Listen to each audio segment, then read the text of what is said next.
ترکیوں کا معاملہ یہ تھا کہ وہ جو ہے خانہ بدوش لوگ تھے، ان کے رہنے کا ٹھکانہ نہیں تھا، مگر جب ان لوگوں نے سیاست کو اپنایا، نظام حکومت چلانے کا انہوں نے طریقہ سیکھا، تو ایک ایسا وقت آیا کہ 600 سال تک کے پوری آدھی دنیا پر ترکوں نے حکومت کی۔ تو اپنا سیاسی شعور بیدار کرو، بے وقوفی نہ کرو، پاگل پنتی کی باتیں نہ کرو۔ اب یہ چیز چھوڑ دو کہ فلاں پارٹی مسلمانوں کی خیر خواہ ہے، فلاں جماعت مسلمانوں کی خیر خواہ ہے۔ بھائی خیر خواہ کون ہوتا ہے وہ آپ بھی جانتے ہو، آپ کو چیخ چیخ کر کے بتایا جاتا ہے کون آپ کا دوست ہو سکتا ہے کون نہیں ہو سکتا، مگر آپ ہو کہ ماشاءاللہ آپ نے طے کر کے رکھا ہے کہ کوئی مجھے کتنا بھی سمجھا دے میں مانوں گا ہی نہیں۔ خدا را اپنے آپ کو بیدار کر، ورنہ ایک دن ایسا آئے گا کہ آج جس در کے ٹکڑوں پر پلنا تم اپنے لیے باعث فخر سمجھتے ہو، اسی در سے تمہیں ڈنڈے مار کر کے باہر نکالیں۔ پچھلے کچھ سالوں کے پہلے اگر سے ہم دیکھیں تو ہر ایک عام مسلمان کی ایک سوچ ہوتی تھی، یار میرے سامنے راجنیتی کی بات مت کرو۔ تو آپ سے ہم جاننا چاہیں گے کہ سیاست کا اور مذہب اسلام کا کیا تعلق ہے؟ سب سے پہلی بات تو جو کہتا ہے نا کہ میرے سامنے راجنیتی کی بات نہ کرو، اس سے کہا جائے کہ تو سب سے بڑا ان پڑھ اور انگوٹھا چھاپ۔ اگر تو سیاست کا مطلب جانتا، راجنیتی کا مطلب جانتا، پولیٹکس کا مطلب جانتا تو ہرگز ایسی بات نہ کہتا۔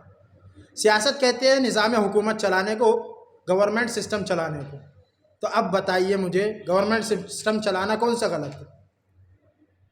گورنمنٹ سسٹم چلانا کون سا غلط ہے؟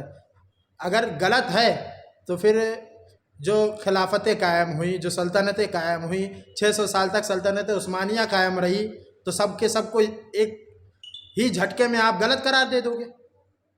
اور آپ کیا سمجھتے ہو؟ آپ کو تاریخ کا پتہ نہیں، آپ پڑھتے نہیں ہو بھائی۔ اگر پڑھتے تو ایسی بیوقوفی اور جاہلانہ بات نہ کہتے۔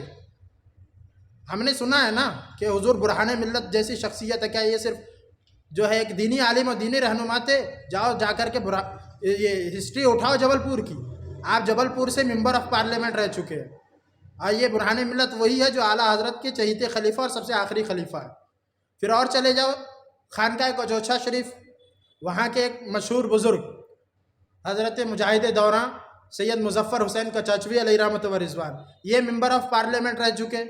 اعلیٰ حضرت کے خاندان کے، اعلیٰ حضرت کے پر پوتے حضور تاج الشریعہ رحمہ اللہ کے بڑے بھائی حضور ریحانہ ملت، یہ ممبر آف پارلیمنٹ رہ چکے۔ اور ابھی تازہ ترین مجاہد دورہ حضرت سید مظفر حسین کوچوچھوی کے پالے ہوئے مرحوم برق صاحب، جن کا ابھی ابھی وصال ہوا، جنہوں نے سیاست میں حصہ لیا، اور ان کے پیچھے ہاتھ سید مظفر حسین کوچوچھوی علیہ رحمہ کا تھا۔ ان کی سیاسی تربیت مظفر حسین کوچوچھوی علیہ رحمہ نے کی تھی۔ تو ان علماء نے جو سیاستیں کی، کیا یہ غلط تھا؟ اگر دین کا سیاست سے کوئی تعلق نہیں ہے تو پھر تمہارا بھی اسلام سے کوئی تعلق نہیں، اور سیاست کا مطلقاً انکار کرنا بہت سخت حکم رکھے گا۔ اور سیاسی شعور بیدار کرنا آج کے وقت میں بہت ضروری ہے۔ یہ ہماری سیاسی یتیمی، سیاسی غفلت کا نتیجہ ہے جو ہم آج حصار پر پہنچے ہوئے ہیں۔ آج پنچروں کی دکان پر ہم، ہوٹلوں میں ہم، کباڑی کی دکانوں پر ہم، آج آرکشن نہیں ملتا۔ کیوں ملے گا بھائی؟ تم ہو کیا وہاں پر آرکشن لینے کے لیے؟ تم گورنمنٹ کی سویدھائیں لینے کے لیے ہو وہاں پر؟ تمہارے اندر سیاسی سوچ بچی ہی نہیں تو تمہیں فائدہ کہاں سے ملے گا؟ فائدہ تو اسی کو ملے گا کہ جو جانتا ہو۔ دین کا معاملہ یہ ہے کہ دین اور سیاست جدا نہیں ہے۔ اقبال کہتا ہے جلال پادشاہی ہو کہ جمہوری تماشا ہو، جدا ہو دین سے سیاست تو رہ جاتی ہے چنگیزی۔ سیاست وہی ناکارہ اور ناکام ہے جو دین متین سے جدا ہوگی۔ سیاست وہی خراب ہے جو اسلام کے اصول سے الگ ہوگی، ورنہ جو اسلامی اصول کے مطابق ہے، جو شریعت کے مطابق ہے، وہ سیاست ناکارہ اور ناکام نہیں بلکہ سود مند اور فائدہ مند ہوتی ہے۔ ہم نے پرانی تاریخوں میں یہ دیکھا ہے۔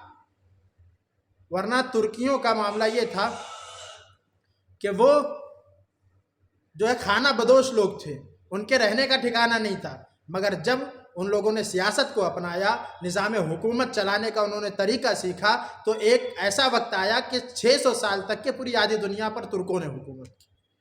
تو اپنا سیاسی شعور بیدار کرو، بے وقوفی نہ کرو، پاگل پنتی کی باتیں نہ کرو۔ اب یہ چیز چھوڑ دو کہ فلاں پارٹی مسلمانوں کی خیر خواہ ہے، فلاں جماعت مسلمانوں کی خیر خواہ ہے۔ بھائی خیر خواہ کون ہوتا ہے وہ آپ بھی جانتے ہو، آپ کو چیخ چیخ کر کے بتایا جاتا ہے کون آپ کا دوست ہو سکتا ہے کون نہیں ہو سکتا، مگر آپ ہو کہ ماشاءاللہ آپ نے طے کر کے رکھا ہے کہ کوئی مجھے کتنا بھی سمجھا دے میں مانوں گا ہی نہیں۔ خدارا اپنے آپ کو بیدار کرو، ورنہ ایک دن ایسا آئے گا کہ آج جس در کے ٹکڑوں پر پلنا تم اپنے لیے باعث فخر سمجھتے ہو، اسی در سے تمہیں ڈنڈے مار کر کے باہر نکالا جائے گا۔ بس اتنی بات ہے، جتنی بات سمجھا سکتے تھے ہم نے سمجھائی۔ اللہ تبارک و تعالیٰ آپ کو عمل کی توفیق دے۔